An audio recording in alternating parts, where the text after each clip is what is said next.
Glória a Deus. Bom é louvar o Senhor, cantar louvores ao nome do Altíssimo. E também é bom meditar na palavra de Deus, aprender com aquilo que Ele tanto tem a nos ensinar. A palavra do Senhor é inesgotável em termos de lições que precisamos aprender para vivermos conforme os propósitos de Deus para nós. Hoje estamos na nossa 29ª lição. Vamos avançar aqui no capítulo 13, mas ainda não vamos concluir o capítulo 13. Nós vamos fazer hoje a nossa leitura do versículo 44 até o 52. Amém? Então, Mateus 13, 44 a 52. Diz assim a palavra do Senhor: O reino dos céus é semelhante a um tesouro escondido no campo, que um homem achou e escondeu. Então, transbordante de alegria, vai, vende tudo o que tem e compra aquele campo. O reino dos céus é também semelhante a um homem que negocia e procura boas pérolas. Quando encontrou uma pérola de grande valor, ele foi, vendeu tudo o que tinha e comprou a pérola.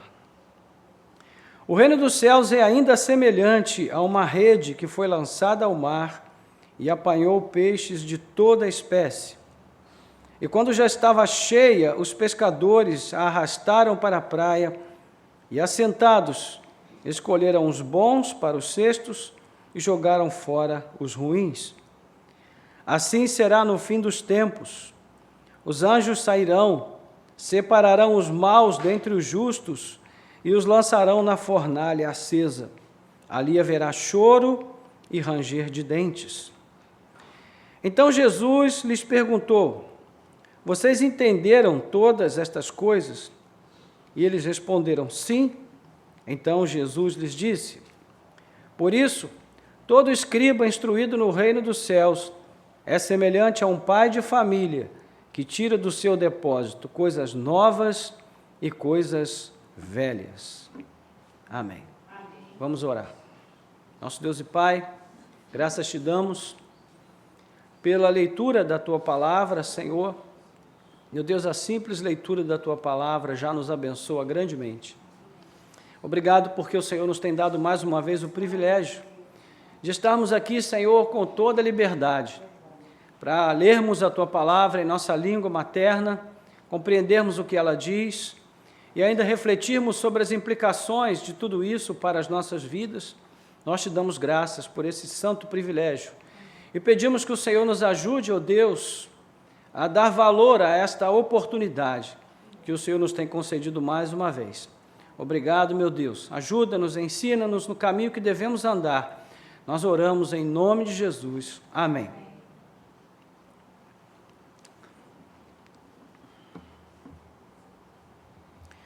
Mas uma das coisas mais difíceis de conseguir é que duas pessoas concordem sobre o valor de um determinado bem ou até mesmo de uma pessoa.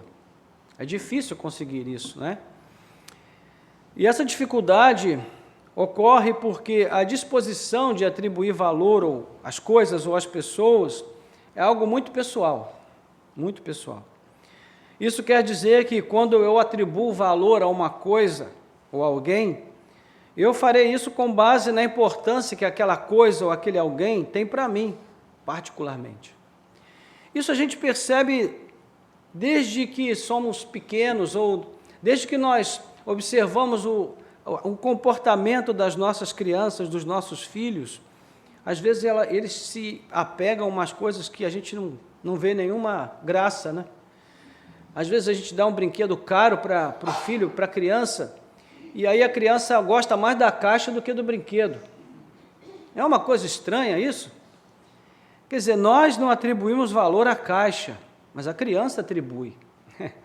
E é interessante esse comportamento, essa diferença de comportamento, né, entre os seres humanos, mas especialmente nessa questão de atribuir valor às coisas, isso é algo muito pessoal. né? Talvez você tivesse outros exemplos para dar, mas eu gostaria de dar um exemplo bem simples que acho que a maioria aqui vai entender bem o exemplo e como ele se aplica àquilo que nós vamos ver hoje. Né? Por exemplo, quando eu vou a uma revendedora de automóveis para trocar o meu carro, né? O que acontece lá? Eu incluo, no valor que eu imagino na minha mente, eu incluo várias coisas. Né? Tudo que eu gastei na manutenção do carro, as melhorias que eu fiz, né, para torná-lo tão bom quanto ele está naquele estado atual, o meu sentimento em relação àquele carro, né, aquele veículo, o custo alto da compra que teve para mim, as histórias que eu vivi, né, naquele carro, aquelas experiências que ele me proporcionou, as viagens que eu fiz, os vários momentos em que ele me deu a condição de socorrer a minha família em alguma emergência, enfim, momentos marcantes, né? Tudo isso está na minha mente quando eu vou formular o valor que eu acho que o meu carro tem. Só que eu chego lá na concessionária, o possível comprador ali, né, do meu carro, ele vai avaliar o mesmo veículo com base no quê? No estado atual e numa tabela de preços. Simples assim. Então, o que vai acontecer? O valor que eu tenho na minha mente nunca vai concordar com o valor que será dado pelo comprador, pela revendedora. Né? Por quê? Porque ali existe todo um processo emocional envolvido, né, de mim para com aquele bem. Ainda que eu não seja apegado às coisas materiais, mas de fato tudo que nós realmente possuímos, de um modo ou de outro, nós desenvolvemos algum afeto por aquilo. Seja um bem material, seja, né, amizade com pessoas. É claro que no que diz respeito aos relacionamentos, isso acontece de modo diferente, mas de uma forma ou de outra sempre existe um afeto envolvido. Né? Então, nós concluímos que a disposição de valorizar ou não alguma coisa ou alguém está diretamente ligado ao grau de envolvimento ou de comprometimento que a gente tem com aquele bem que está sendo avaliado. Ou seja, o grau de afeto é que determina o valor. O quanto eu me apego àquilo, o quanto eu dou importância àquele bem ou àquela pessoa, vai determinar o quanto de valor que eu dou ao bem ou à pessoa.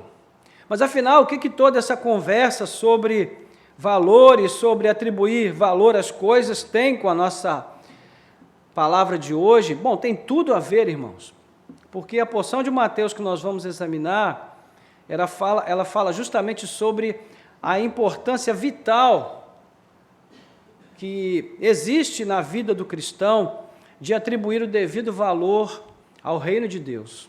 É basicamente essa a essência da nossa reflexão agora pela manhã. Né? Então, antes da gente entrar no texto, como sempre fazemos, vamos procurar aqui uma rápida retrospectiva. Nós estamos na terceira parte dos discursos de Jesus em Mateus, e das 7 parábolas agrupadas pelo autor neste capítulo, nós estamos chegando agora às últimas 3. E quais foram as parábolas que nós já examinamos? Vamos ver quem está bom de memória aí, vamos lá. Quem vai ser o primeiro? Semeador, do joio do trigo, semente de mostarda, isso. E qual mais? Falta uma ainda. Hã? Não. Essa é do semeador. Alguém falou lá atrás.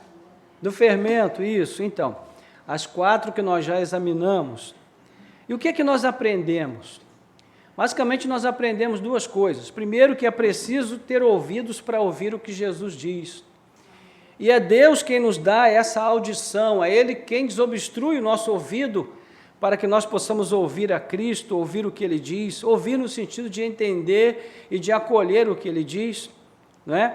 E isso é basicamente o que nós aprendemos com a parábola do semeador, né? Mas também com as demais parábolas.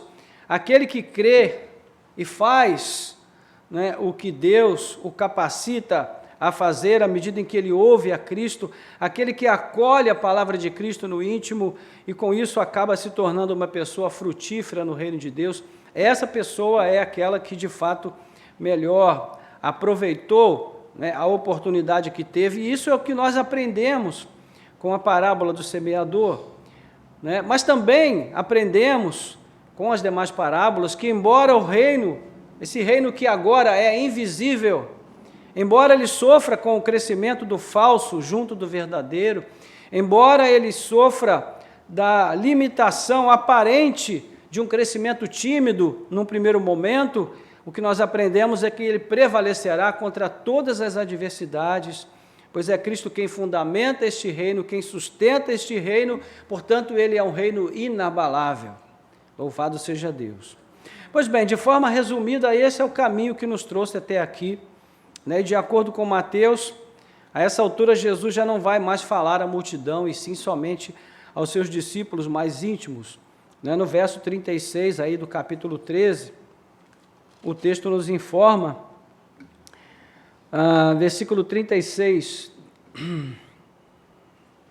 do 13, sim, encontrei agora. Então, despedindo as multidões, Jesus foi para casa e, aproximando-se dele os seus discípulos, disseram, então aqui eles pedem a explicação da parábola do joio, e a partir desse momento Jesus então passa a falar somente aos discípulos que estão ali com ele, né? Então, a eles Jesus vai propor ainda mais 3 parábolas, sendo que a última é uma parábola de cunho escatológico, ou seja, ela fala sobre um evento que se dará na consumação de todas as coisas ou no fim dos tempos, conforme o texto aqui vai dizer. Ok? Então vamos ao texto aí para a gente começar a nossa reflexão nesta manhã. O verso 44 diz: o reino dos céus é semelhante a um tesouro escondido no campo, que um homem achou e escondeu. Então, transbordante de alegria, vai, vende tudo que tem e compra aquele campo. Pode parecer estranho para nós o fato de uma pessoa esconder um tesouro no campo, né? Mas quem aqui viveu na roça ou foi criado em área mais rural, como é o meu caso, isso aqui é bastante familiar, né? Nós também, quando éramos crianças, lá na minha terra, lá em 1930 mais ou menos, nós escondíamos muitas coisas na terra, né? A gente, quando ganhava alguma coisa que a gente achava preciosa, a gente pegava aquelas latas de leite ninho grandes, fazia um buraco no chão, enterrava a lata, e aí a gente pegava as coisas e escondia lá, e botava a tampinha por cima e depois jogava a terra, né? Para ninguém encontrar. Isso era feito tanto com coisas boas quanto com coisas ruins que a gente experimentava também, mas isso não vem ao caso agora, né?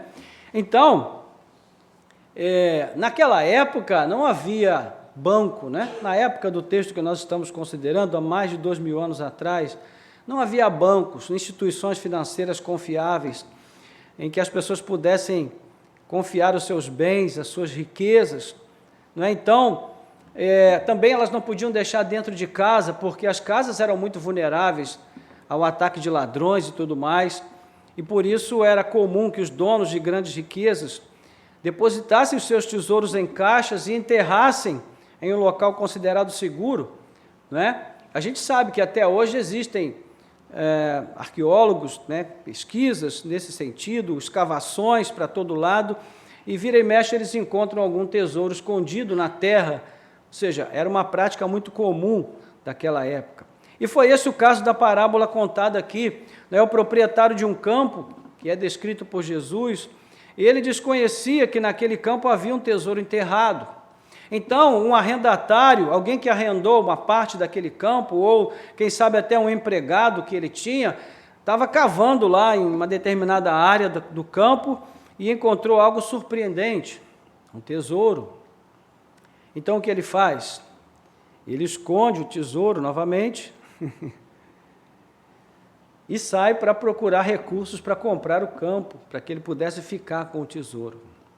As leis dos rabinos daquela época determinavam que certos bens, quando fossem encontrados num campo ou no caminho, eles pertenceriam a quem os encontrasse. Então, isso era permitido.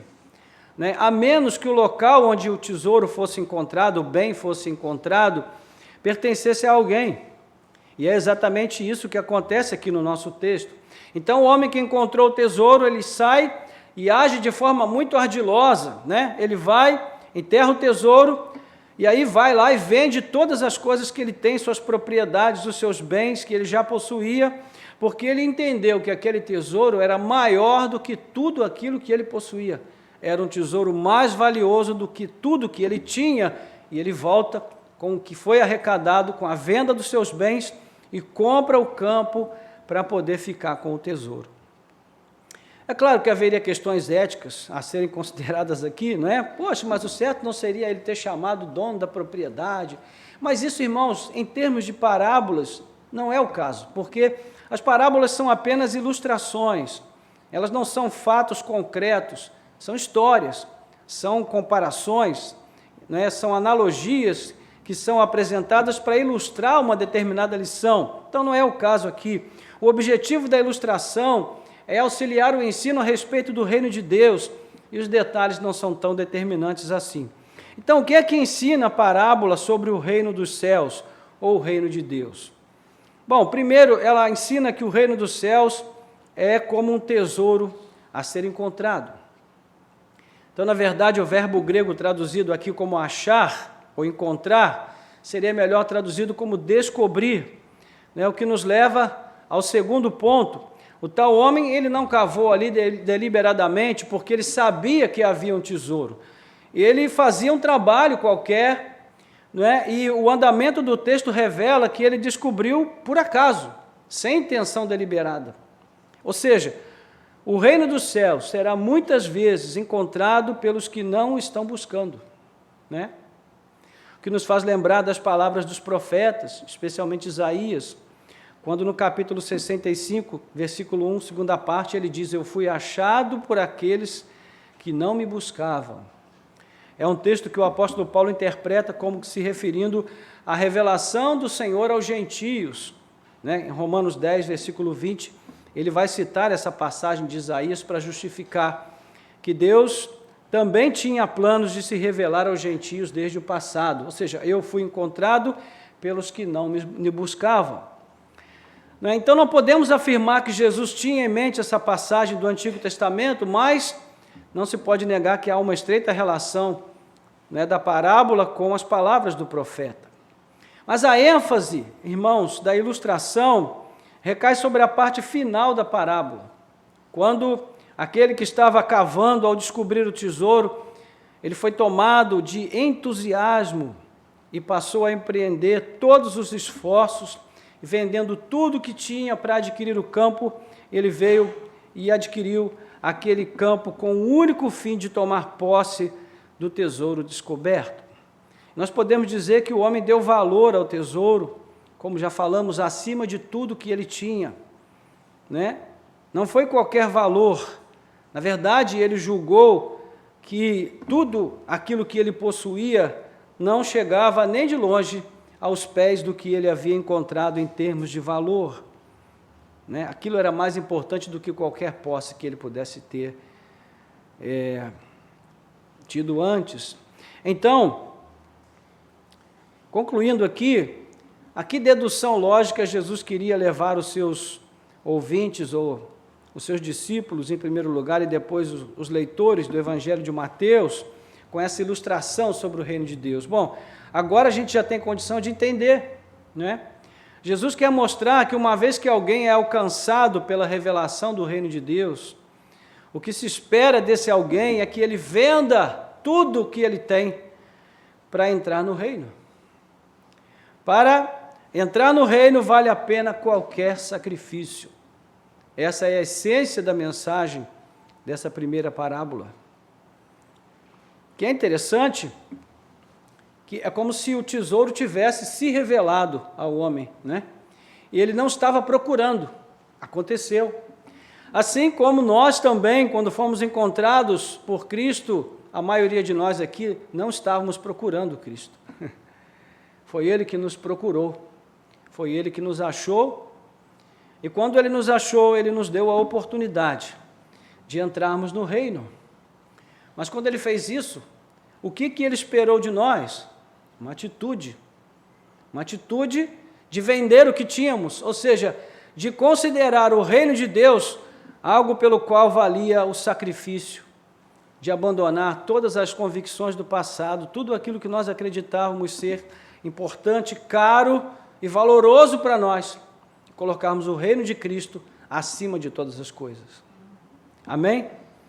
Então, uma vez que o reino significa o governo de Deus, né? O reino de Deus significa o governo de Deus, a autoridade de Deus, por meio do reinado de Cristo, o que Deus espera daquele a quem foi revelado o tesouro, o reino, é que essa pessoa se desvencilhe, que ela se desprenda de todas as amarras para adquirir, né, sem reservas, a posse desse reino, ou, enfim, para admitir com muita alegria o governo de Deus sobre a sua vida e sobre tudo que diga respeito à sua vida. Esse é o sentido básico daquilo que a parábola nos diz, irmãos. Então, já existem aqui questões que a gente precisa considerar, não é? Sobre o quanto nós temos entendido a nossa relação com o reino de Deus nesses termos, ou não.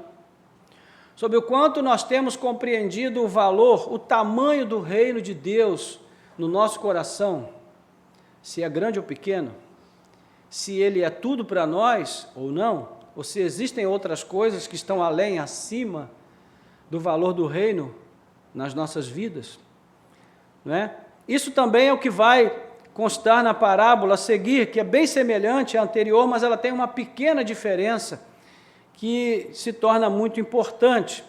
Versos 45 e 46, o reino dos céus é também semelhante a um homem que negocia e procura boas pérolas.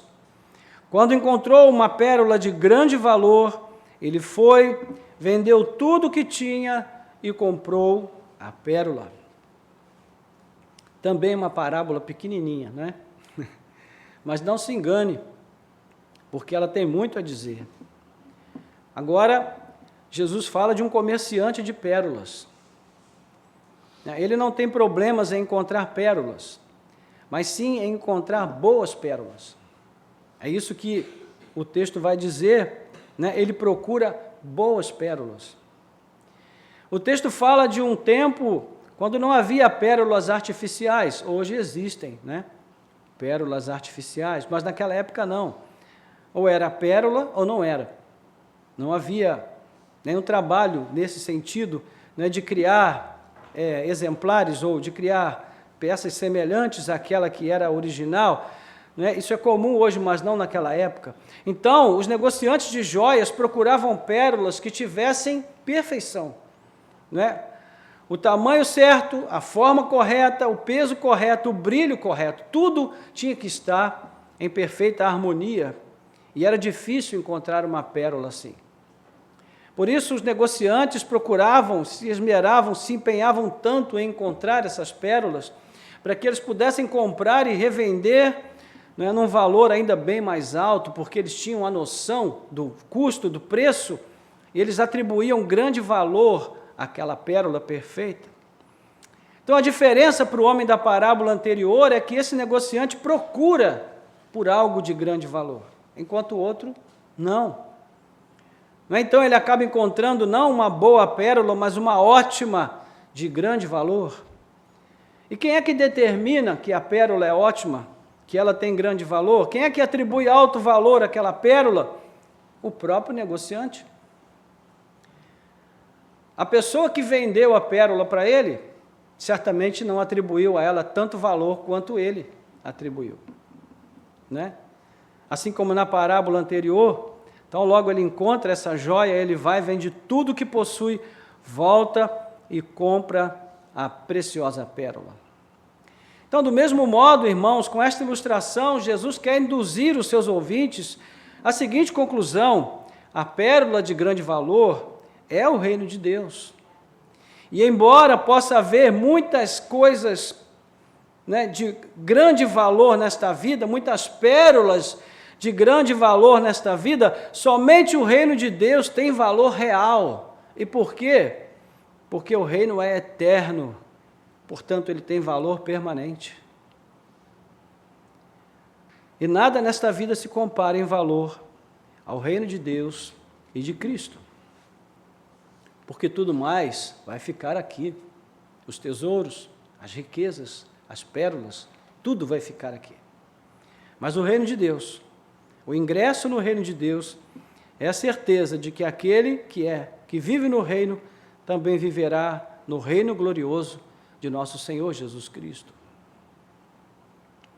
Portanto, irmãos, de novo, vale a pena renunciar a qualquer coisa pelo reino de Deus. Se alguém está em busca de algo que tenha valor permanente, assim como esse negociante de pérolas, a pérola de alto valor, então o que esse alguém procura, na verdade, é o reino de Deus e de Cristo, embora a própria pessoa possa não saber, né?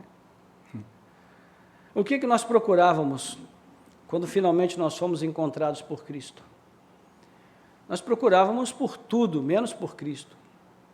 Mas a alegria, a felicidade, o senso de significado, né, de complemento para a vida, de preenchimento do vazio que havia no nosso coração, não estava nas coisas nas quais nós procurávamos essa resposta para essas necessidades, mas nós encontramos isto quando não procurávamos em Cristo Jesus, quando Ele se revelou a nós.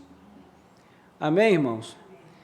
Então, é claro que essas verdades estão em perfeita harmonia com tudo que Jesus já havia ensinado sobre si, sobre o seu reino, né? Veja Mateus, capítulo 10, 37 a 38. Veja comigo aí.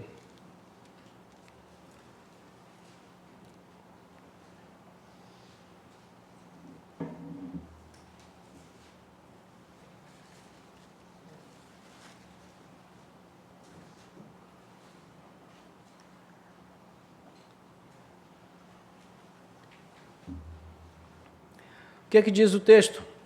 Vamos ler juntos, 37 e 38.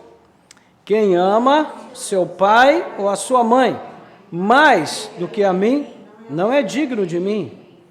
Quem ama o seu filho ou a sua filha mais do que a mim, não é digno de mim. E quem não toma a sua cruz e não vem após mim, não é digno de mim. E o texto paralelo de Lucas ainda deixa isso mais claro. Lucas capítulo 14, versículo 33.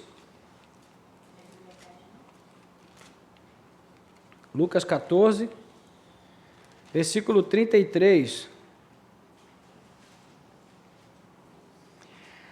Diz assim: assim, pois, qualquer um de vocês que não renuncia a tudo o que tem, não pode ser meu discípulo. Vou ler de novo. Assim, pois, qualquer um de vocês que não renuncia a tudo o que tem, não pode ser meu discípulo. Eis aí uma palavra pela qual nós não temos nenhuma simpatia. A palavra renúncia. Não temos nenhuma simpatia por essa palavra. Porque renunciar significa abrir mão. Renunciar significa deixar para trás e olhar em outra direção, não é?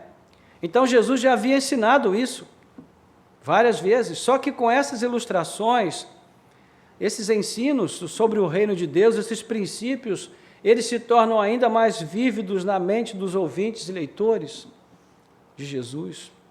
E conforme nós afirmamos na introdução, né, o que vimos com essas duas parábolas é que a disposição de atribuir valor a algo ou a alguém está diretamente ligada ao afeto, né? A Nova Almeida atualizada, que é a nossa versão, diz que o homem que descobriu o tesouro se encheu de entusiasmo. Mas a palavra usada aqui no texto grego, ela se traduz por alegria ou júbilo. Ou seja, o homem se conectou emocionalmente, né, com o objeto da sua descoberta. E na mesma linha, o comerciante se apegou à pérola preciosa, a qual ele buscou durante tanto tempo. Ambos valorizavam os objetos de suas descobertas, mais do que qualquer outra coisa que possuíam. E foi isso que os motivou a renunciar a tudo para ter a posse daquilo que haviam descoberto, não é? Então, sempre lembrando que ambos os casos, Jesus falava do reino de Deus, não é? E nós concluímos que a disposição de valorizar o reino de Deus acima de todas as coisas está ligada ao quanto nós amamos o reino e o quanto nós amamos o rei desse reino. De fato, o que faz com que o reino de Deus tenha tanto valor é a pessoa do rei. O rei e o reino de Deus e de Cristo. Ou seja, o que também observamos é que nem todos terão olhos para enxergar o valor em algo, né, além das coisas terrenas. Isso acontece o tempo todo, né? No cotidiano a gente percebe isso. Às vezes a gente chega hoje em dia principalmente acontece muito isso, né? A gente chega diante de um cenário, de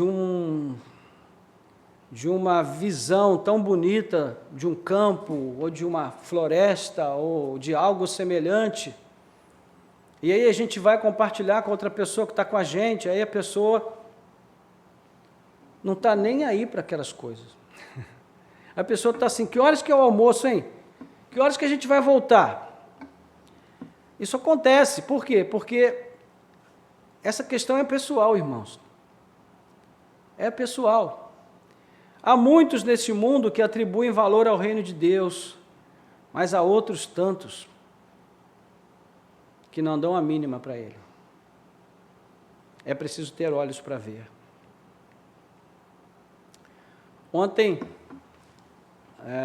Antes de ontem, não sei, eu assisti um filme com a minha esposa.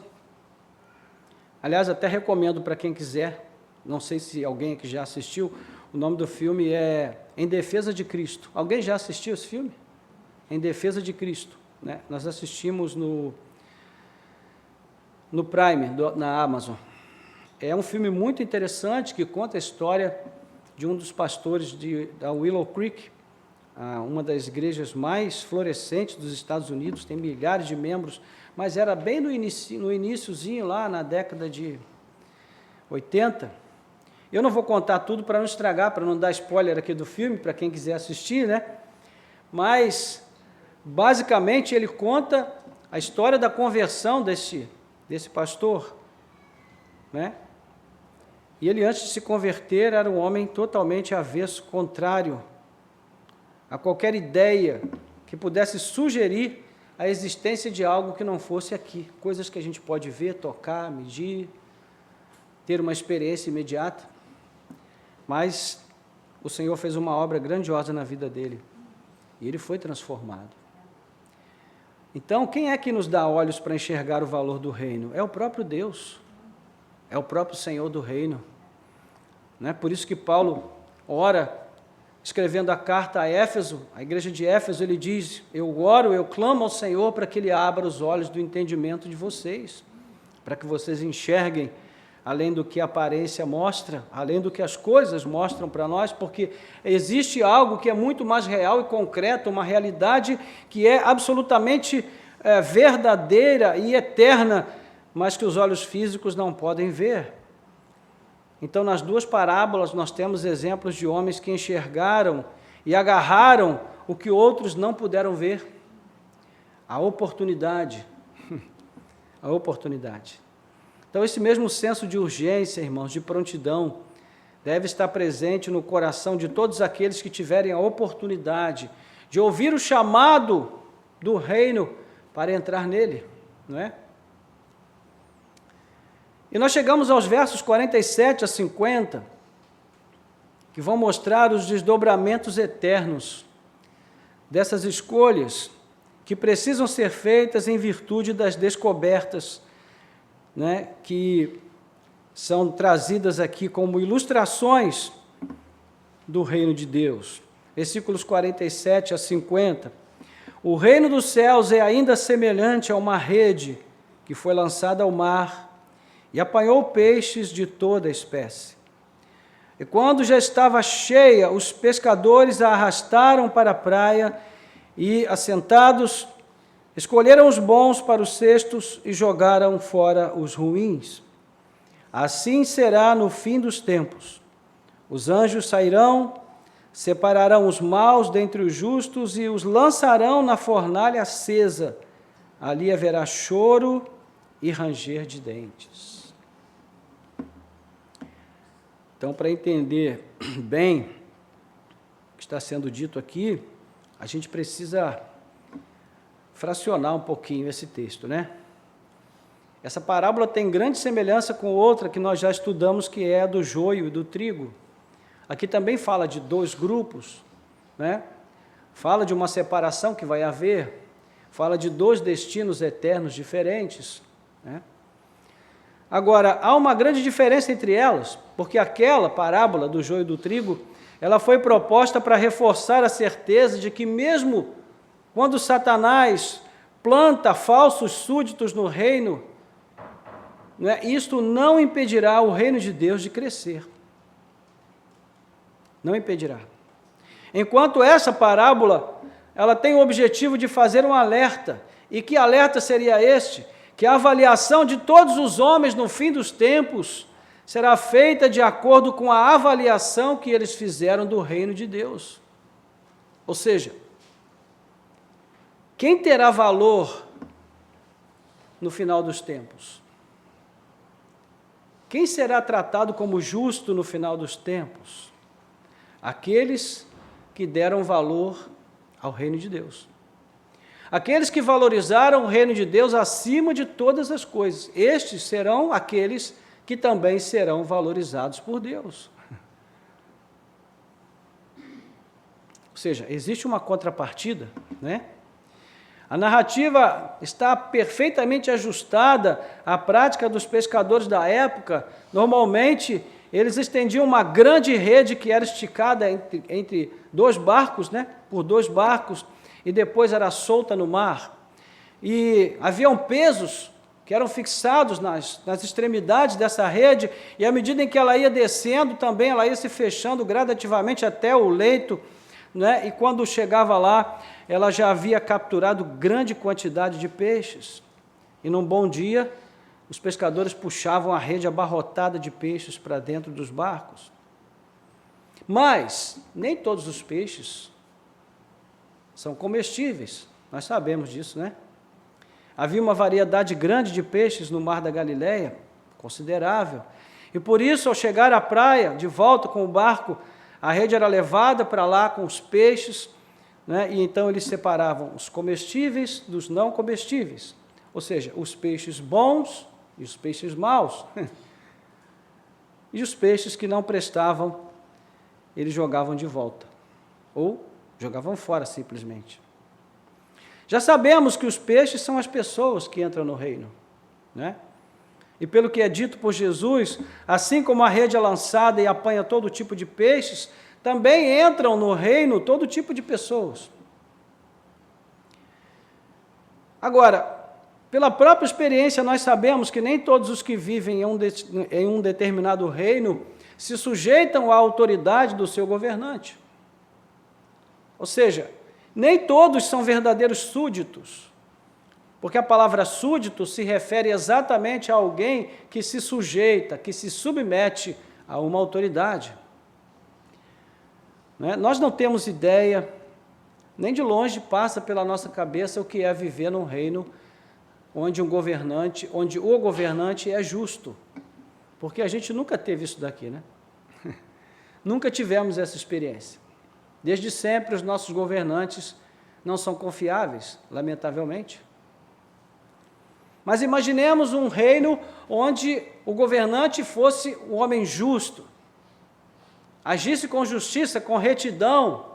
Ainda assim, nem todos os súditos desse reino seriam submissos à autoridade do seu rei. Então é o que está sendo levado em conta aqui, né?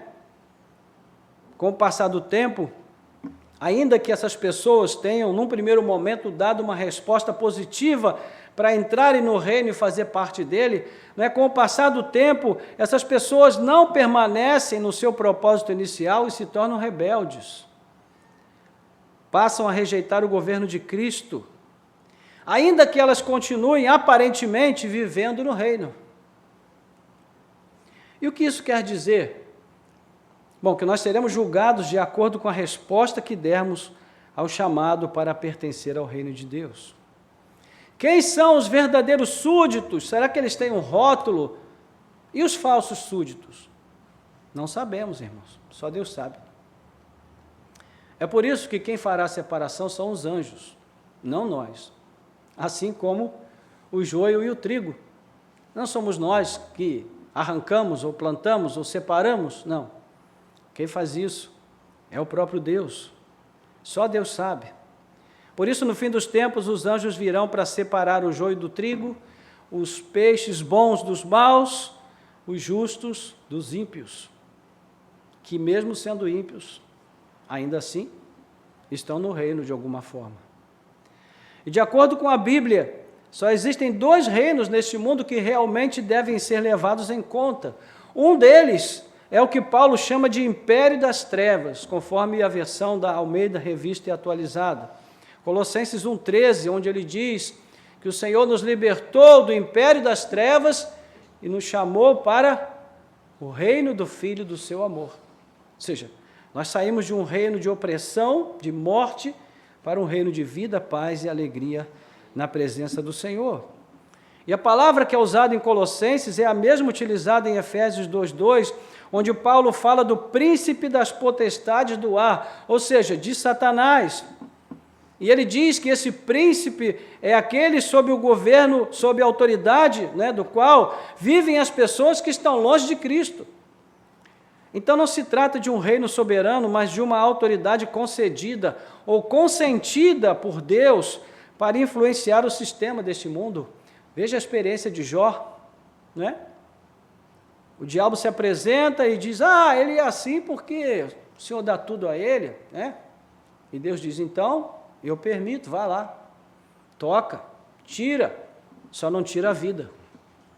Da mesma forma, Deus também entrega certo direito, não direito, certa autoridade, certo poder de influência ao governo do maligno, para que ele exerça esse governo mau e perverso, influenciando este mundo, porque isso faz parte do propósito de Deus. Quando a gente diz que Deus é soberano, irmãos, Ele é soberano mesmo, sobre tudo e sobre todos, inclusive sobre o diabo.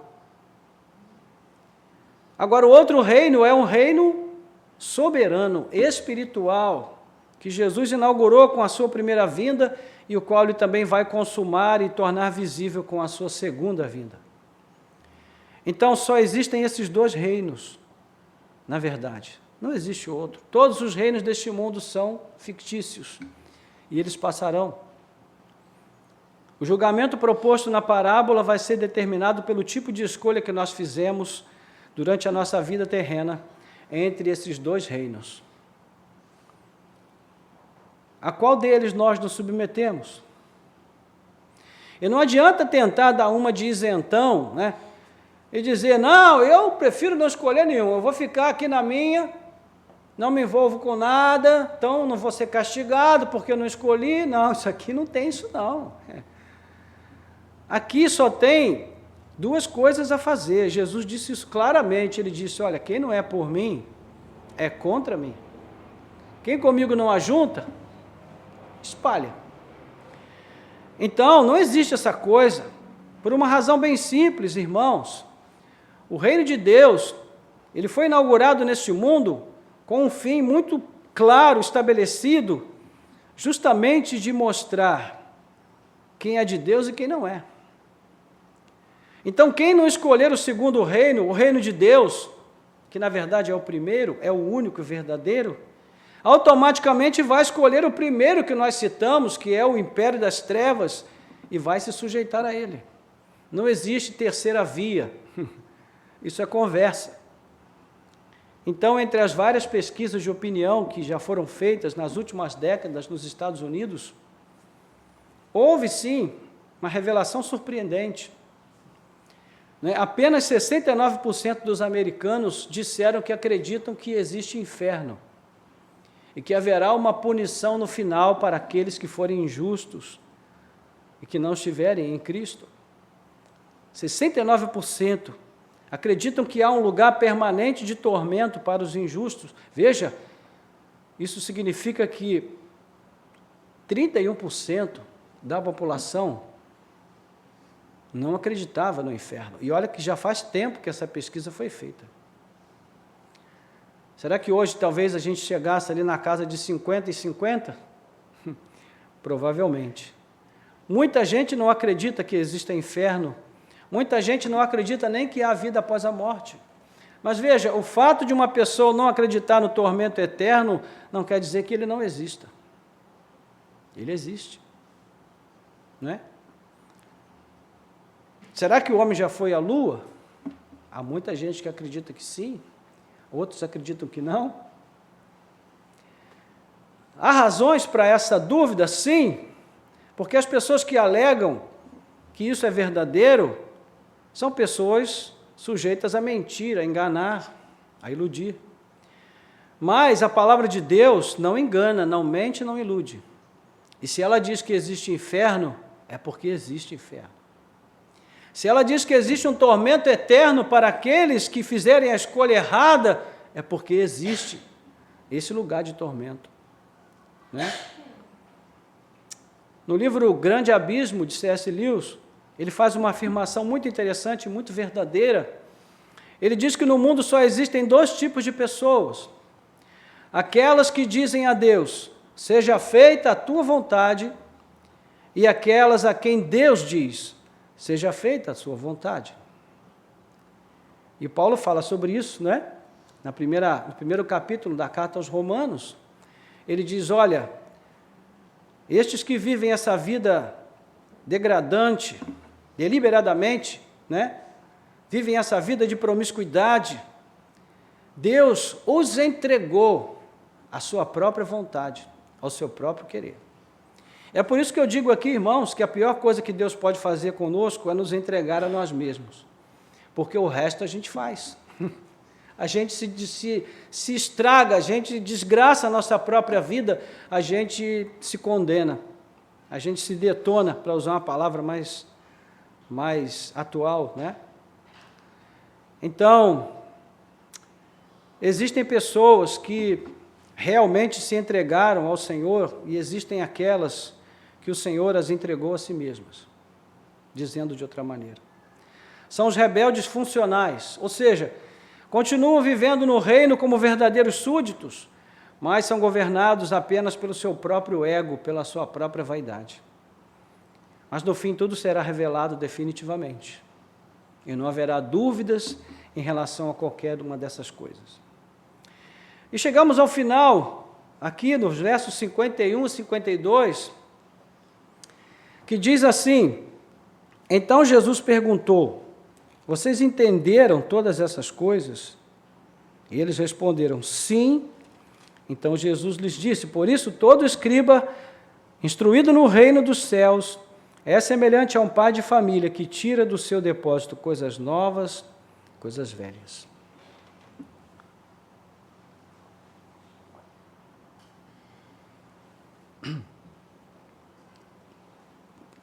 A essa altura Jesus já estava atento, né?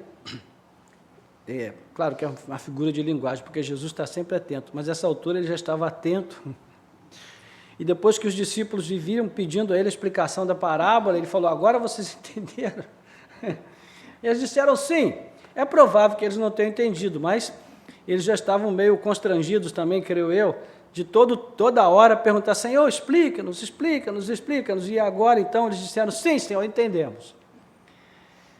Mas mesmo assim Jesus vai fazer um acréscimo no final. Ele encerra essa sessão das 7 parábolas com uma pequena comparação. E nessa pequena porção há muita coisa a ser dita também, né? Para começar, é importante observar que na última parábola, Jesus descreveu o destino eterno dos perversos em comparação ao que será a eternidade para os justos. Ele não diz aqui o que vai acontecer com os justos, porque ele pressupõe que todo mundo já sabe, seus ouvintes já sabem o que vai acontecer. Ele já havia dito isso em outros momentos, e vai dizer ainda mais lá na frente. No entanto, embora os justos, que são chamados de justos só porque Cristo os justifica, embora eles tenham essa garantia de uma vida eterna em plena satisfação e contentamento e alegria na presença do Senhor, existe também sobre eles um encargo que não deve ser ignorado. Não é? Ou seja, eles foram justificados por Cristo, estão assegurados da vida eterna, mas isso não quer dizer que eles podem ficar deitados numa rede confortáveis, não. Enquanto eles estão neste mundo, existe uma responsabilidade sobre eles.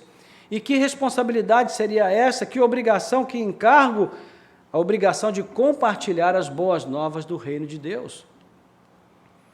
Quem é o mestre da lei que se torna discípulo? Conforme diz aí o texto que nós acabamos de ler, né? Por isso, todo escriba instruído no reino dos céus, ou seja, todo aquele que se torna um discípulo de Cristo. Quem é este que se torna um discípulo? Bom, para um judeu, o termo escriba ou mestre da lei se referia aos líderes religiosos encarregados de interpretar a lei. E na perspectiva imediata do texto, para os ouvintes de Jesus, bem como para os seus primeiros leitores, Jesus falava dos judeus, né? Dos judeus, em geral, que se rendiam a ele como seu Senhor e Mestre. Ou seja, ele falava para os seus discípulos. Os seus primeiros discípulos eram judeus. Então, essa mesma palavra de Cristo, ela vai se aplicar a todos aqueles que vieram a crer e se renderam a Ele, desde então. Porque todos estes são instruídos na lei do reino de Deus. E, por sua vez, a lei do reino compreende coisas novas e coisas velhas. Né? A essa altura, Jesus está fazendo alusão não apenas às 3 últimas parábolas ou às 7 parábolas contadas aqui, mas ao seu ensino como um todo. O que nós temos visto em Mateus, desde o Sermão do Monte, especialmente o capítulo 5 ali em diante, não é que Jesus não veio abolir a lei, mas ele veio para dar cumprimento pleno à lei, para trazer à luz o seu sentido mais puro e mais completo. E quando Jesus faz isso, ele expõe também tudo o que há para ser entendido em termos de continuidade e descontinuidade da lei de Moisés. Ou seja, as leis cerimoniais e os sacrifícios antigos estavam todos abolidos em Cristo, porque Cristo traz plena satisfação ao Pai em relação a essas coisas. Por outro lado, o aspecto moral da lei estava sendo ratificado por ele, ainda vale e sempre valerá, porque não cairá um tio da lei sem que se cumpra. E é nesse sentido que a instrução do reino trata de verdades antigas e novas. As verdades do reino são verdades antigas e novas. É isso que o pai de família tira do seu tesouro, como diz nas versões antigas, né? Então, o tesouro são essas verdades preciosas, antigas e novas ao mesmo tempo. Portanto, é esse o mesmo evangelho que os discípulos de Jesus estão encarregados de compartilhar. E não podem fugir dessa responsabilidade. É o que Jesus traz para nós nessas parábolas finais.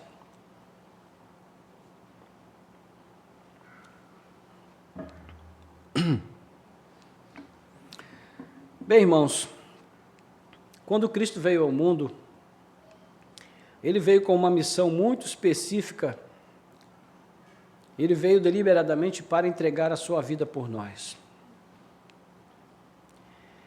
E não existe ninguém, nem jamais existirá, que viva neste mundo, que possa exaltar mais o nome do Pai do que o seu próprio Filho. Em João 17 ele vai dizer: Pai, eu te glorifiquei entre aqueles para quem o Senhor me enviou, então agora glorifica o teu Filho com a mesma glória que eu tinha antes, né? Ou seja, Ele está dizendo basicamente, reforçando aquilo que, na verdade, inspirando aquilo que Paulo vai dizer lá no capítulo 2, a carta aos Filipenses, quando ele mostra a humilhação e a exaltação de Jesus. Quando Jesus desce, vem a este mundo, faz a sua obra e depois é levado de volta para o Pai, para o seu lugar de honra do qual ele havia saído. Então Jesus está orando nesses termos, ele está dizendo: Pai, agora me glorifica o teu Filho com a glória que eu tinha antes. Ou seja, Jesus veio a este mundo para honrar a Deus, para honrar o Pai em toda a sua vontade, para fazer exatamente tudo aquilo que o Pai havia determinado que ele fizesse. Ele veio aqui para implantar o reino de Deus, que trouxe luz, né, à existência da humanidade que vivia em uma total escuridão.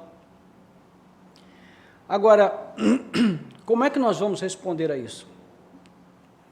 De que maneira nós temos respondido a este chamado do reino? E eu já estou aqui em condição de fazer as aplicações. E eu gostaria de fazer algumas aplicações. A primeira delas é propor que nós façamos um autoexame, irmãos. O autoexame, ele é sempre oportuno quando nós ouvimos a palavra de Deus. Mas, nesse momento, agora, diante dessa palavra que nós acabamos de ouvir, ele é ainda mais oportuno. Porque nós estamos falando aqui, no final de tudo, do destino eterno. Nós estamos falando aqui da existência que vai além do dia do nascimento e o dia da morte, que não terá fim. Nós estamos falando aqui de uma situação de tormento eterno ou de alegria e satisfação eternas na presença de Deus. É disso que nós estamos falando. Então, é preciso que haja uma reflexão, um pensamento a respeito disso, de modo muito responsável. E eu gostaria que você, neste momento, curvasse a sua cabeça um pouquinho, fechasse os seus olhos e fizesse um pequeno exercício de pensamento a respeito dessas coisas. Pense aí com você mesmo. Pense no quanto você tem amado realmente a Cristo. Se esse amor está acima do amor que você tem pelas suas coisas, pelos seus bens. Pense um pouquinho se você teria coragem de abandonar tudo, realmente, para ter a Cristo. Se você tivesse que fazer uma escolha entre todas as coisas que você possui, entre bens, família, filhos, pais, títulos, se você tivesse que fazer uma escolha entre essas coisas e Cristo, o que você escolheria? Se você tivesse que escolher entre o reino de Deus, que exige sim sacrifício, renúncia, abrir mão de muitas coisas, que exige sim um comprometimento de fidelidade, mesmo em meio ao sofrimento, mas que oferece uma vida gloriosa de alegria perpétua, eterna, uma alegria que não tem paralelos neste mundo, e o reino deste mundo, que traz muita satisfação e alegria passageira, com determinadas experiências, festas, substâncias que podem produzir uma alegria momentânea, satisfação pessoal, diplomas, riquezas, bens, viagens. Qual a escolha que você faria? Você escolheria o reino de Deus? Mesmo sabendo que esse reino iria trazer para você tanta responsabilidade enquanto você vive aqui? Tem sido essa a sua escolha? São coisas que a gente precisa pensar. Porque Jesus não está falando para o irmão ao lado, Jesus está falando para você. Jesus está falando para mim. Ele está falando diretamente comigo e com você. Com cada um que está aqui de uma maneira pessoal e direta. Portanto, cabe a mim, cabe a você,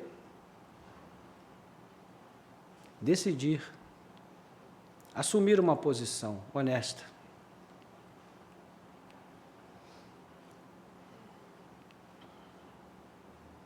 Glória a Deus.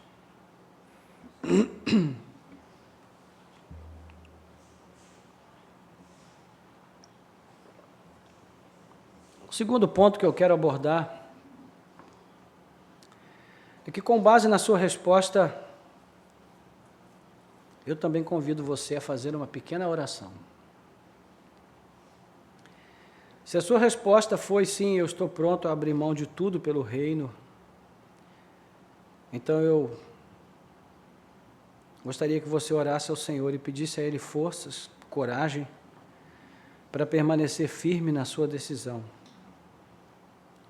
Mas se você foi também absolutamente sincero e disse, ainda não estou pronto, gostaria que você orasse e pedisse ao Senhor que Ele te desse coragem e força, para que você pudesse, a partir de hoje, escolher o reino como você nunca escolheu, valorizá-lo como você nunca o valorizou, se envolver com Ele afetivamente, emocionalmente, como você nunca se envolveu, e amar a Cristo acima de todas as coisas. Então faça uma breve oração também nesse sentido, apenas com o seu pensamento, talvez movendo os lábios, mas ninguém precisa ouvir a sua oração, só você e Deus. Então vamos fazer isso.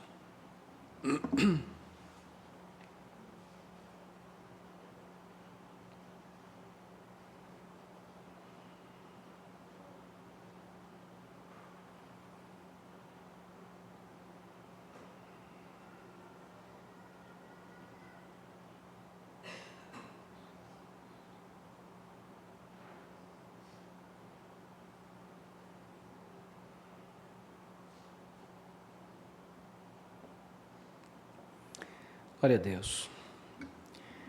Em terceiro e último lugar, se você escolheu o reino, eu também quero deixar para você um encargo, uma responsabilidade. Compartilhe, fale desse reino, fale desse rei com outras pessoas. Reparta essa alegria que o Senhor Jesus colocou no seu coração com outros. Permita que outras pessoas que estão vivendo oprimidas debaixo do governo das trevas possam ser libertadas dessa escuridão, dessa escravidão e se achegarem a Cristo com todo o seu coração, com toda a sua alma, com todo o seu entendimento. Compartilhe. Reparta desse pão. Como diz ali o texto a Eclesiastes, lança esse pão sobre as águas, para que outras pessoas possam ter acesso a ele e também terem saciados a sede e a fome de justiça nos seus corações, nas suas almas. Amém. Nosso Deus e Pai, graças te damos pela tua palavra, pelas motivações renovadas que ela traz aos nossos corações. Obrigado pelos desafios que ela lança e também pelo consolo que ela traz a cada um de nós. Ó Deus, nós temos mais uma vez nos lembrado nesta manhã do quão precioso é o reino que Cristo instituiu neste mundo, que Ele inaugurou, Senhor. Ele nos tem chamado para vivermos neste reino com todo o envolvimento, intensidade e responsividade. Mas nós confessamos que nem sempre temos feito, ó Deus, realmente aquilo que deveríamos fazer, para que o nosso engajamento com esse reino seja pleno, seja total. Muitas vezes não temos sido súditos muito submissos a Ti, Pai. Falhamos tantas vezes em nos submeter à Tua autoridade, à Tua vontade, ao Teu querer, e em muitas oportunidades nós nos rebelamos contra a lei do reino de Deus.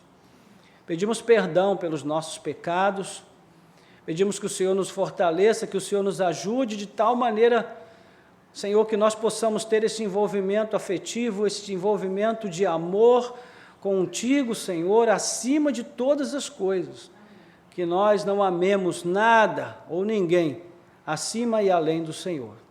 Que o Teu reino seja para nós o tesouro mais precioso, a pérola mais perfeita, mais brilhante, ó Deus, mais linda, mais preciosa, é que no final dos tempos, no final de todas as coisas, na consumação do reino, nós possamos ser contados entre aqueles que herdarão a vida gloriosa, Senhor, cheia de sentido, razão, felicidade e plena satisfação na Tua presença. Nós oramos em nome de Jesus. Amém.